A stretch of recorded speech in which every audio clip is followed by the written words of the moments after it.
Det finnes nekker muligheter til å menne samfunnet og spurningen best hvordan vel vi doa nøyda der. Det sier Rein Jakobsen, stjåri i Bakkafrost, som sødna parten for at halda firelester av tiltakene om folkefraflyting og mulige løsner som verer av Hotell Färjön. Det er utgangsstøy i Bakkafrost, men mye meg verer at akkurat tilvæg grundalega her i Färjön snurr seg om at vinna virer borster gjort til tilfanget som vi har her, og skapa virer således at vi tar et skilagott tilvæg grundalega som er lokkande for akkonføringar og folk vi farlagon er stand fra høysene at bygga her og hava det godt her, og jeg halte at vi tar rett og slett muligheter høysene frametter som er utrøyter som vi kunne skapa et spennende grundlag til folk at bolaggast. Hvor skal syrja fire å få at her gjørst? Skal det være privata vinnan, eller skal det være et allmenn? Da det kommer til at skapa tilvæg grundlag, så er det sjående øyne imiske aspekter og isner. Og det allmenn er så en løyklod, men det snur seg om att skapa virer som man lever av, så är det först och främst vinnan med allmänna sjående tekrar örnuppgaven. Och akkurat uppgaven är att bruka tar 4 månader som vi har här i Färjön, gagnöjda där, och skapa mera virer bort i år.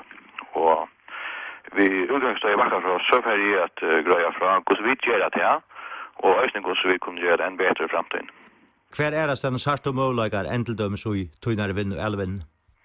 Ja, nu för mot inlägg först och främst så snägga sig om det som vi vill ha i alven, och det kan så brukas ganska som inspiration är stanna. Men jag tycker vi vill ha några möjligheter och vi söker ösnen och också verksamhet att vi tar en blandning av folk och också verksamhet av imiskon slä, av imiskon utbyggning, hacklig utbyggning, mia utbyggning och lacklig utbyggning. Och folk som bor i en samhälle är ju alltid en blandning av imiskon slöven av folk.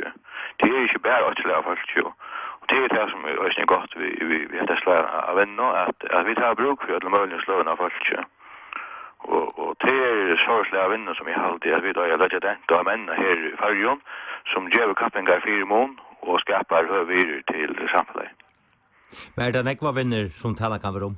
Det är det oiva. Alltså vi kunde vi att bruka och förlagar och kappingar 4 månader skapa hackre virer, och det vill göra sig alltid innan för allt möjligt av vinnliga verksamhet. Så du särskilt inte så svart på framtiden som nekva annor gärna? Nej, alltså jag tycker nekva möjliga. Så är det upp till okkon hur väl vi då brukar det.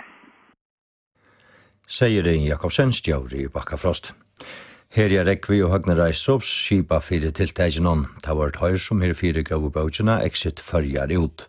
Annor som halda røv vera Katrin Kalsberg, forskvinne i Jamstovnevntene, Johanna Berge, stjåri i Færreskip, og Ben Arabo, stjåri i Atlantic Petroleum.